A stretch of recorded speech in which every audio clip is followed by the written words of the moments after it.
Good morning class. I hope आप सब बहुत अच्छे होंगे। और लास्ट क्लास में मैंने एक इन्फॉर्मेशन दी थी कि रशिया ने वैक्सीन निकाल दी है, बट इसका कतई मतलब ये नहीं समझिएगा कि आप लोगों को बाहर निकलना है और आप लोगों को फ्रीडम मिल गई है कि आप बाहर निकलें, लोगों से मिलें, लोगों के साथ इंटरेक्ट करें। जो भी प्रिकॉशंस है वो वही हैं और भारत पे अभी यूज़ नहीं हुआ है, हो ही जाएगा, जल्दी ही लेंगे हम लोग। लेकिन उसके बाद भी आपको प्रिकॉशन लेना है कि this is very pandemic situation and आप लोग को बहुत ही अच्छे से इसको हैंडल करना है, क्योंकि आप सब इंटेलेक्चुअल पीपल हैं। तो चलिए ज़्यादा देर ना करते हुए पहले हम लोग रिवाइज़ करते हैं कि हम लोग की कौन कौन सी क्लासेस हो चुकी हैं। तो हमने जो फर्स्ट क्लास ली थी आपकी वो थी क्लासिफिकेशन ऑफ हिस्ट्री, और उसके बाद हमने लिया था मानव का विकास या ओरिजिन ऑफ या डेवलपमेंट ऑफ ह्यूमन। उसके बाद हमने ली थी आपकी प्रागैतिहासिक सेक्शन की क्लास, और प्रागैतिहासिक सेक्शन में जो हमारे 3 पार्ट्स थे, पूरा पाषाण काल, मध्य पाषाण काल, नव पाषाण काल, जिसमें से हमने पूरा पाषाण काल और उसके तीनों डिविजन्स ले लिए हैं, उन सबकी क्लास डाल दिए हैं। और इसके अलावा हमने मध्य पाषाण काल, जिसे मेसोलिथिक एपोच कहते हैं, हमने उसकी भी क्लासेस डाल दी हैं। आप ज़रूर हमारे चैनल पे विज़िट करिए और देखिए, और मेरी रिक्वेस्ट है कि आप लोग सीक्वेंस वाइज देखिएगा, बीच में स्किप करके कोई वीडियो मत देखिएगा। एंड सेकंड थिंग इज़ कि मेरी क्लास की सबसे बड़ी रिक्वायरमेंट है कि मेरे साथ आपको नोट्स रेडी करने हैं और मेरे साथ ही चलना है, अन्यथा बेकार है, कोई मतलब नहीं हो जाएगा क्लास लेने का। तो प्लीज़ आप लोग की एक अच्छे नोट्स भी तैयार हो जाएंगे, और इसके अलावा मैं बहुत सारे क्वेश्चन की सीरीज़ भी निकालने वाली हूँ, वो सब भी आपके रेडी हो जाएंगे। तो प्लीज़ आप हमारे साथ ही चलिए, अन्यथा कोई मतलब नहीं रह जाएगा। तो चलिए थोड़ा सा हम लोग रिवाइज़ करते हैं अपनी इस क्लास को, जो भी क्लासिफिकेशन था वो थोड़ा सा देखते हैं। तो सबसे पहले हम हेडिंग डालेंगे इतिहास, ठीक है, इतिहास हेडिंग डालेंगे। और हम थोड़ा सा देखते हैं ये कितने पार्ट्स में डिवाइड था। इसको हमने 3 पार्ट्स में डिवाइड किया था इतिहास को। फर्स्ट था आपका प्रागैतिहासिक काल, प्रागैतिहासिक काल। सेकेंड था हमारा आद्य ऐतिहासिक काल,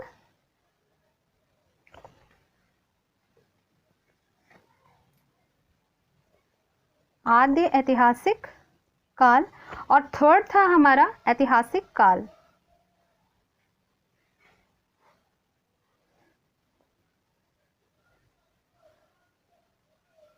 फाइन, ये हमारा था।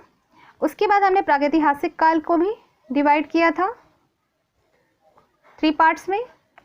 फर्स्ट इज पूरा पाषाण काल,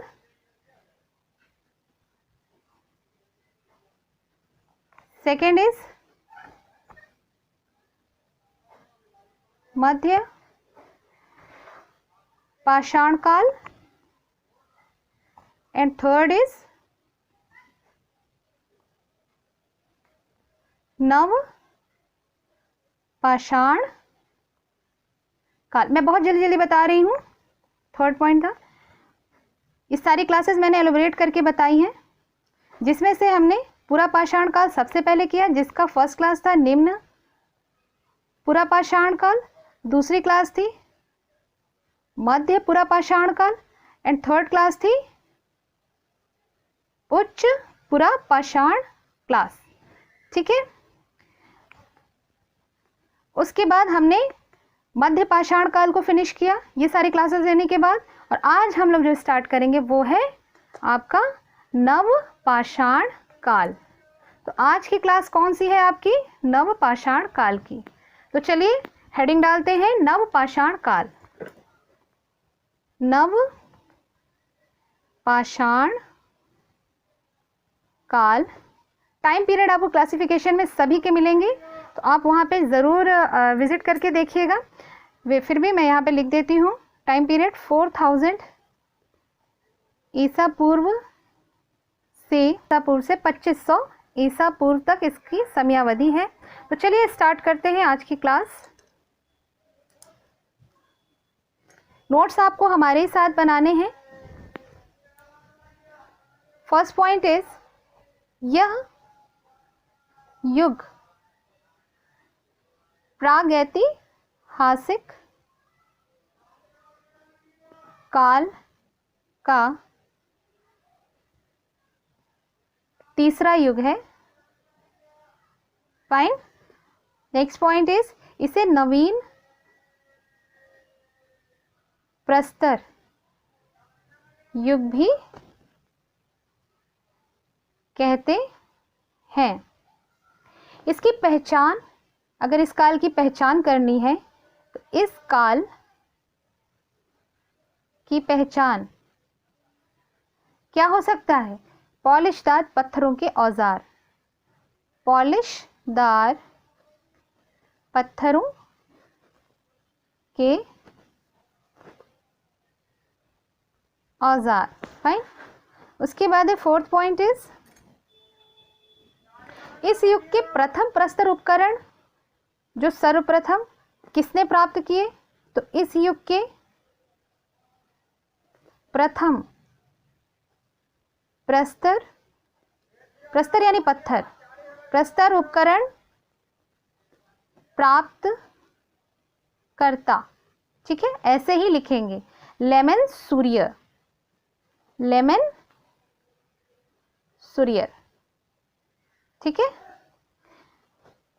इन केस आपको अगर राइटिंग नहीं समझ में आती है कोई बात नहीं, मैं बोल के ही पढ़ाती हूँ और इससे आपको अगर आप सुनते भी रहेंगे तो आपको वीडियो कई बार सुनेंगे तो आपको चीज़ें सुन के भी बहुत सारी चीज़ें याद हो जाएंगी।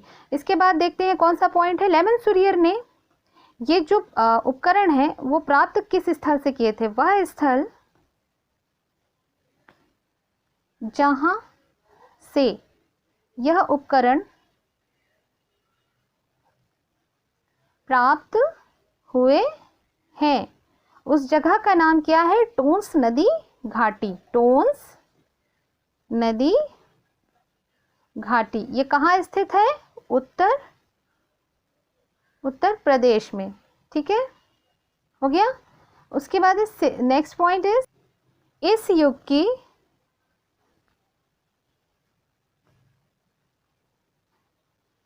प्राचीनतम बस्ती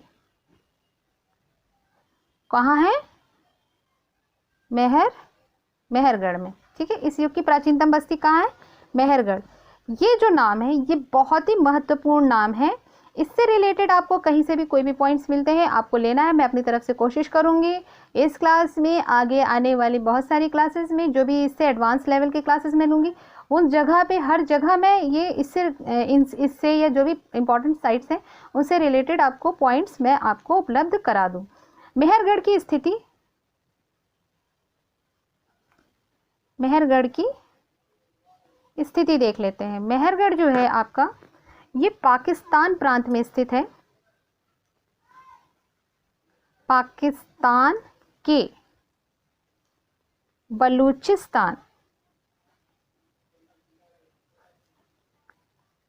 प्रांत में। ठीक है। नेक्स्ट पॉइंट इज कि कृषि के प्राचीनतम साक्ष्य कहाँ से प्राप्त हुए? इस तरीके का क्वेश्चन, सबसे इंपॉर्टेंट ये क्वेश्चन है मेहरगढ़ से। ठीक है, ये मेहरगढ़ से प्राप्त हुए। तो कृषि के सबसे प्राचीनतम साक्ष्य मेहरगढ़ से प्राप्त हुए। अब यहाँ पे एग्रीकल्चर इंट्रोड्यूस हो रहा है तो आपको ये सब देखना बहुत ज़रूरी है। ये सारे रेलेवेंट पॉइंट्स हैं। उसके बाद हम देखते हैं गर्तावास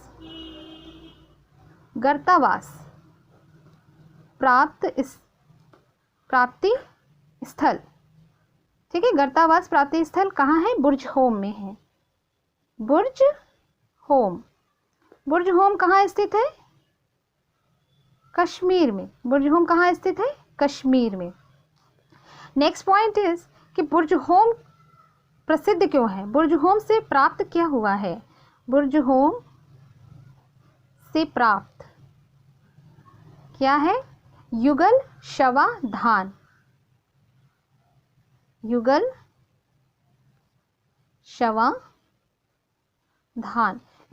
धान कह लीजिए या दो लोगों को एक साथ दफनाना कह लीजिए, जैसे कि कुत्ते के साथ मालिक को दफनाया गया। ठीक है,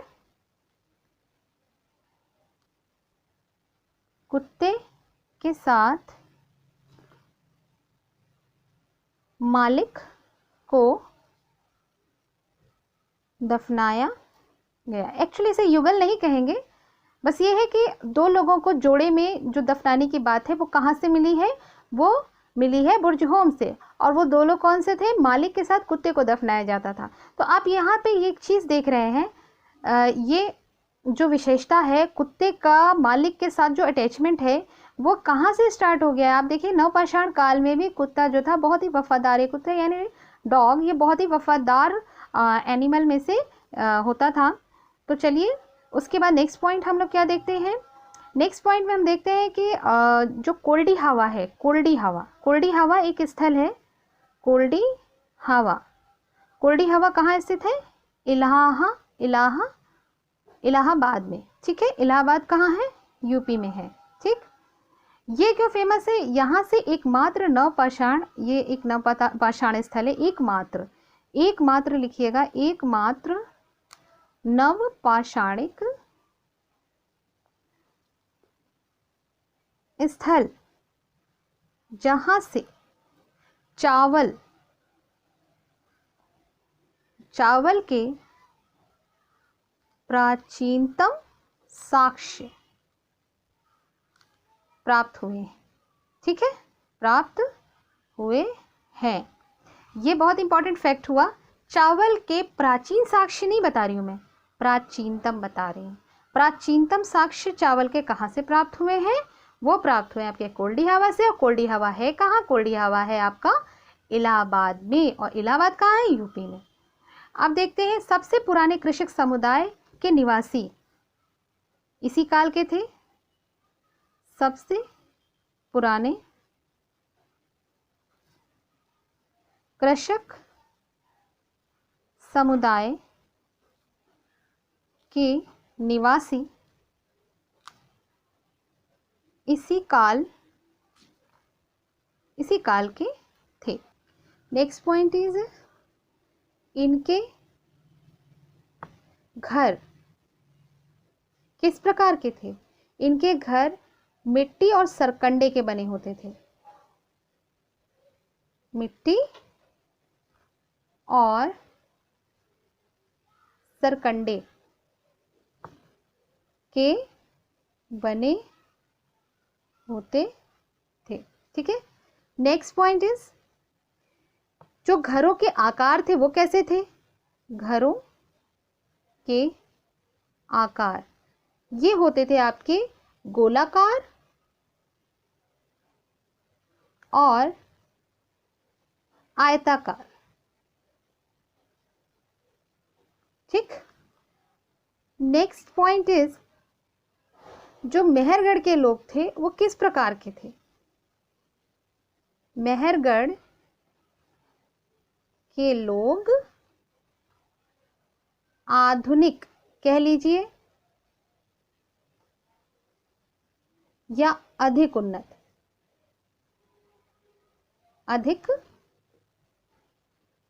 थे। ठीक है, अधिक उन्नत थे। ये जो मेहरगढ़ के लोग थे ये उपजाते क्या थे। मेहरगढ़ के लोगों की फसल थी आपकी इनकी जौ, गेहूं,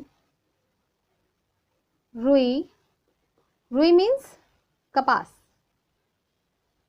ठीक है, नेक्स्ट देख लेते हैं दक्षिण भारत में इस सभ्यता का मुख्य स्थल वो कौन सा है, वो है बेलारी। बेलारी कहाँ स्थित है, कर्नाटक प्रांत में।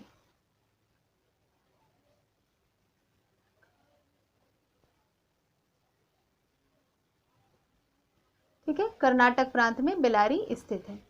नेक्स्ट पॉइंट इज सर्वप्रथम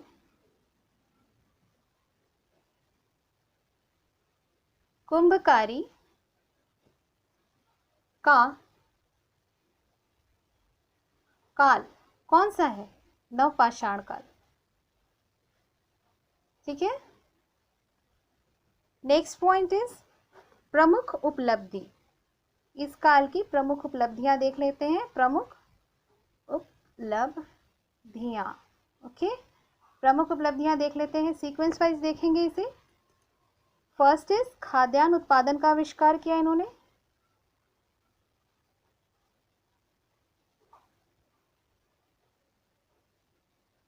खाद्यान्न उत्पादन का आविष्कार।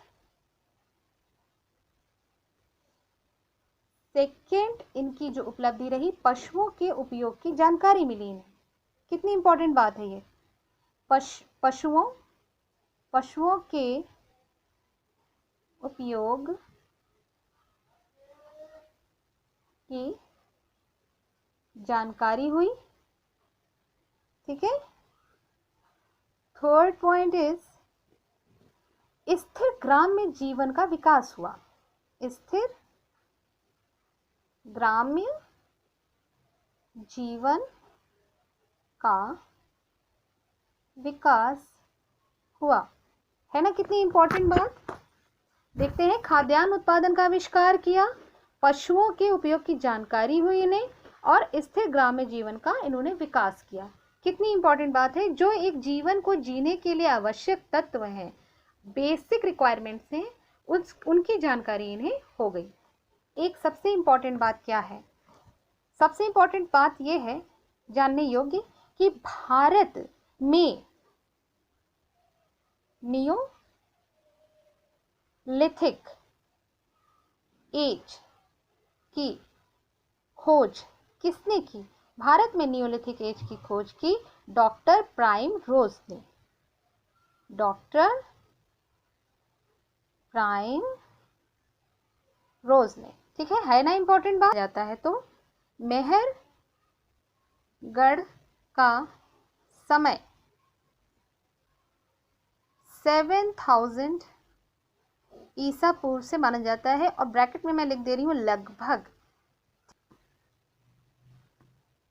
औजार और हथियार, ये जो औजार और हथियार हैं ये किस प्रकार के हो गए? पत्थर के पॉलिशदार औजार। ये पत्थर के पॉलिशदार हो गए। कितनी महत्वपूर्ण बात है कि ये अब उसमें ब्यूटी बना रहे हैं। मतलब जो इनके औजार हैं उनको, उनका लेवल हाई होता जा रहा है, वो आकार में छोटे होते जा रहे हैं, और उनमें ये ब्यूटी देने के लिए ये अपने औजारों को पॉलिश कर रहे हैं। तो खूबसूरती, और ये एक बात ये बताती है कि मानव सभ्य हो रहा है। मानव जब सभ्य होता है तो वो बहुत ही ऑर्गेनाइज हो जाता है और बहुत अच्छे से रहने की कोशिश करता है। इसके बाद हम थोड़े से बुर्जहोम देख लेते हैं। बुर्जहोम से युग्मित शवाधान मिले हैं। शवाधान प्राप्त हुए हैं। गुफकराल की बात कर लें। 24 गुफकराल। गुफकराल का अर्थ होता है कुम्हार की गुफा। कुम्हार की गुफा। इसी प्रकार से बुर्जहोम का भी अर्थ मैं आपको बता ही देती हूँ।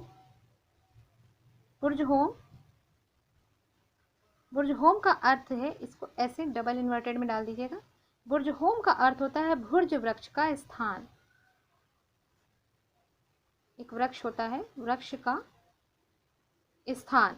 ठीक है, ये बात क्लियर हो गई आपको। ये मैंने ऐसी जानकारी के लिए दी थी। अगर इन केस कहीं किसी एग्जाम में, छोटे बड़े एग्जाम में आ जाता है तो ऐसे परेशान ना होइएगा, कर सकते हैं आप। हालांकि ये इतना रेलेवेंट पॉइंट नहीं था, लेकिन मैंने ऐसे कौतूहल की दृष्टि से आपको दिया है। ठीक है, अब देखते हैं और क्या चीज़ है कि बुर्जहोम से जो प्राप्त मृदभांड मिले हैं वो किस प्रकार के हैं।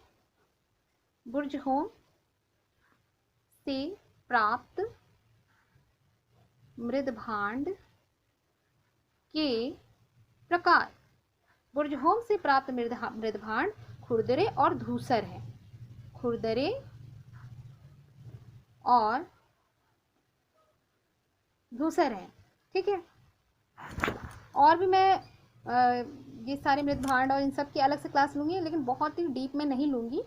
हालांकि मैं ले सकती हूँ, बट उसकी ज़रूरत नहीं है। आपके एग्ज़ाम के पॉइंट ऑफ व्यू से जितनी जानने की ज़रूरत है, आप सिर्फ उतना जानिए। अतिरम पक्कम की बात कर लें। अतिरम पक्कम, ठीक है, अतिरम पक्कम। अतिरम पक्कम कहाँ है? ये मद्रास में है, ठीक। और मद्रास में है, लेकिन ये मैंने इसका नाम क्यों लिया?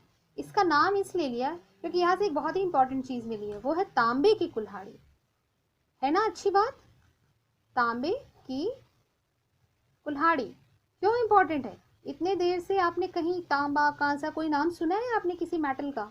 मैंने अभी तक तो नहीं लिया, तो यहाँ पे मैं ले रही, ठीक है।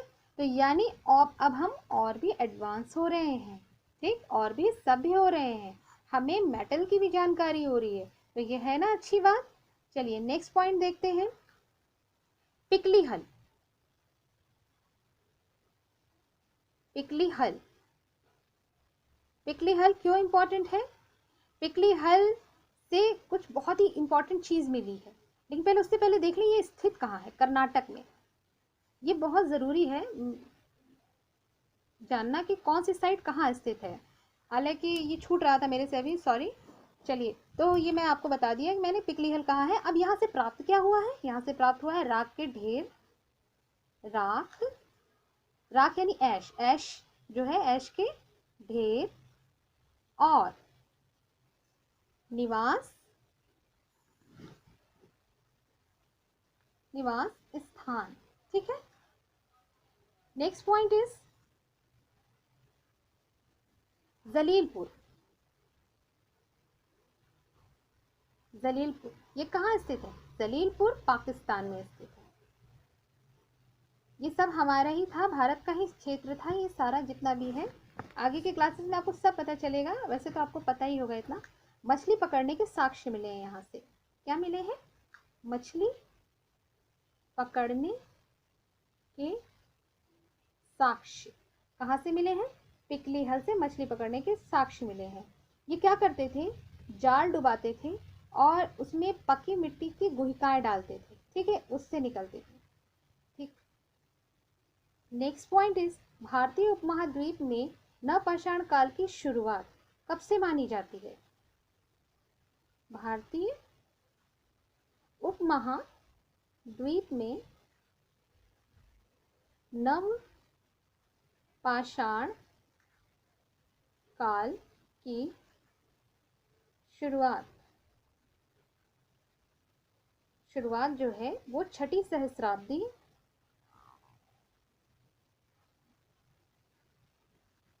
के आसपास मानी जाती, के आसपास मानी जाती है। चलिए अब जल्दी से अपने सारे पॉइंट्स का रिवीजन कर लेते हैं। चलिए रिवाइज करते हैं। आज हम लोगों ने क्या पढ़ा? आज हम लोगों ने इतिहास उठाया। इतिहास में हमने प्रागैतिहासिक काल पढ़ा। प्रागैतिहासिक काल में क्या पढ़ा? हमने पुरापाषाण काल स्टार्ट करके उसे फिनिश कर दिया है, और इसके तीनों कालों को हमने पढ़ा दिया है। मध्यपाषाण काल भी हमने फिनिश कर दिया। आज हमने पढ़ा नवपाषाण काल, जो कि प्रागैतिहासिक काल का ही एक पार्ट है। चलिए नवपाषाण काल से रिलेटेड जितने महत्वपूर्ण पॉइंट है उसको रिवाइज कर लेते हैं। यह युग प्रागैतिहासिक काल का तीसरा युग है, प्रस्तर युग भी कहलाता है, और पॉलिशदार पत्थरों से इसको पहचाना जाता है। इसकी पहचान किससे है? पॉलिशदार पत्थरों से है। इस युग में प्रथम प्रस्तर उपकरण जो प्राप्त करता है, जो प्रथम पे आप ध्यान दीजिएगा, प्रस्तर उपकरण यानी प्रस्तर यानी पत्थर के उपकरण जो प्राप्त करता है वो कौन है? लेमनसुरियर है वह स्थल जहाँ से यह उपकरण प्राप्त हुए टूंस नदी घाटी उत्तर प्रदेश है, ठीक। उसके बाद हमने कौन सा पॉइंट देखा? हमने देखा इस युग के प्राचीनतम बस्ती जो थी वो थी मेहरगढ़। प्राचीनतम पे ध्यान दीजिएगा, मैं हमेशा आपसे बोलती हूँ प्राचीनतम यानी सबसे पुरानी है, प्राचीन से भी पुरानी। मेहरगढ़ की स्थिति क्या है? वो पाकिस्तान के बलूचिस्तान प्रांत में स्थित है। कृषि के प्राचीनतम साक्ष्य कहाँ से प्राप्त हुए हैं? प्राचीनतम, फिर प्राचीनतम आया, ध्यान दीजिएगा, ये मेहरगढ़ से प्राप्त हुए हैं। गर्तावास की बात कर लें। गर्तावास जो है ये बुर्जहोम से प्राप्त हुआ है। ये कहाँ स्थित है? कश्मीर में स्थित है। बुर्जहोम से जो प्राप्त गर्तावास है इसका अर्थ होता है जमीन में गड्ढे बनाकर जो रहने के लिए घर बनाते हैं उसे गर्तावास यानी गड्ढों में बने घर। ओके, ये कहाँ से मिले हैं? बुर्जहोम कश्मीर से। बुर्जहोम से प्राप्त युगल या युग्म शवाधान प्राप्त हुए हैं जो कुत्ते के साथ मालिक को दफनाने की दफनाया गया था। इसके बाद वाला पॉइंट ये था कि कोल्डी हवा की बात कर ले। कोल्डी हवा इलाहाबाद यूपी में स्थित है। ये एकमात्र नवपाषाणिक स्थल है जहाँ से क्या मिला है? चावल मिला है। सबसे पुराने कृषक समुदाय की बात कर ले तो कहाँ के? इसी नवपाषाणिक काल के निवासी थे। इनके घर जो थे वो किस चीज के बने होते थे? इनके घर बने होते थे मिट्टी के और सरकंडों से बने होते थे। इसके बाद हमने देखा है इनके घरों का आकार किस प्रकार का होता था। आकार इनका गोलाकार और आयताकार होता था। ठीक है, इसके बाद का पॉइंट हमने देखा मेहरगढ़ के लोग किस प्रकार के थे? ये अधिक उन्नत हो चुके थे। क्या हो गए थे? अधिक उन्नत हो चुके थे। मेहरगढ़ के लोग जो थे कौन सी फसल उगाया करते थे? गेहूं, जौ और कपास यानी रुई। इसके बाद हमने कौन सा पॉइंट देखा? दक्षिण भारत में इस सभ्यता का मुख्य स्थल दक्षिण भारत और मुख्य स्थल वो कौन सा था? वो था बेलारी। बेलारी कहाँ स्थित है? बेलारी आपके कर्नाटका प्रांत में है। सर्वप्रथम कुंभकारी कहाँ से मिली? इसी काल से मिली, नवपाषाण काल से कुंभकारी मिली। इसके बाद प्रमुख उपलब्धियां इनकी हम लोगों ने देखी थी, वो कौन सी थी? प्रमुख उपलब्धि हमने देखा कि ये खाद्यान्न का उत्पादन का आविष्कार कर चुके थे। उसके बाद पशुओं के उपयोग की इनकी जानकारी थी। पशुओं की जानकारी इन्हें पहले से थी। उपयोग की जानकारी नवपाषाण काल में हुई। इसके बाद हमने पॉइंट देखा ये स्थिर ग्राम में जीवन जीने लगे थे। यानी ये आप उन्नत क्यों हैं? यहाँ पे जो पॉइंट हमने दिया ये अधिक उन्नत इस कारण है क्योंकि इतनी सारी जानकारियां उपलब्ध हो चुकी थी। नेक्स्ट पॉइंट इज भारत में नियोलिथिक एज की खोज के बारे में बात कर लें। भारत में डॉक्टर प्राइमरोज ने की थी। ठीक है, नेक्स्ट पॉइंट इज मेहरगढ़ का समय क्या रहा? ये टाइम की बात कर रहे हैं। कहाँ के? मेहरगढ़ की। ये बहुत इंपॉर्टेंट टाइम है, ये हमेशा पूछा जाता है। 7000 ईसा पूर्व लगभग। ठीक है, औजार और हथियार की बात कर लें। औजार और हथियार इनके जैसा कि बता चुकी हूँ पॉलिशदार रहे। उसके बाद देखिए बुर्जहोम वाली बात, युग्मित शवाधान प्राप्त हुआ। गुफ कराल की बात कर लें तो गुफ कराल को कुम्हार की गुफा कहते हैं। बुर्जहोम का शाब्दिक अर्थ होता है भुर्ज वृक्ष का स्थान। बुर्जहोम से प्राप्त मृदभांड के प्रकार, जो बुर्जहोम से मृदभांड मिले हैं वो किस प्रकार के हैं? वो खुरदुरे और धूसर हैं। कैसे हैं? खुरदुरे और धूसर। ठीक है, अतिरमपक्कम की बात कर ले। अतिरमपक्कम एक स्थल है जो कि मद्रास में स्थित है। यहाँ से सबसे इंपॉर्टेंट चीज मिली है कॉपर, तांबे की कुल्हाड़ी। तांबे की कुल्हाड़ी यानी फर्स्ट टाइम मेटल इंट्रोड्यूस हो गया यहाँ पे दिखा। और फिर आता है पिकली हल। पिकली हल जो है कर्नाटक में प्राप्त एक स्थल है। यहाँ से हमें क्या प्राप्त हुआ है? राख के ढेर और निवास स्थान। ठीक है, ये प्राप्त हुए हैं। जलीलपुर की बात कर लें। जलीलपुर पाकिस्तान प्रांत में स्थित है। ठीक है, और जलीलपुर से हमें क्या मिला है? जलीलपुर से हमें मछली पकड़ने के साक्ष्य मिले हैं। ठीक, उसके बाद हमने एक पॉइंट, लास्ट पॉइंट क्या देखा? भारतीय उपमहाद्वीप में नवपाषाण काल की शुरुआत कब हुई? ये भारतीय उपमहाद्वीप की हमने बात की थी, ये 6ठी सहस्राब्दी के आसपास हुई। चलिए आज की क्लास का रिवीजन भी हो गया। आज की क्लास भी हम यहाँ पे वाइंड अप करते हैं। नेक्स्ट क्लास में नेक्स्ट टॉपिक, नए टॉपिक के साथ मिलेंगे। तो हमारे साथ बने रहिए, नोट्स बनाइए, हेल्दी रहिए और खुश रहिए। जय हिंद, जय भारत, हमेशा खुश रहिए।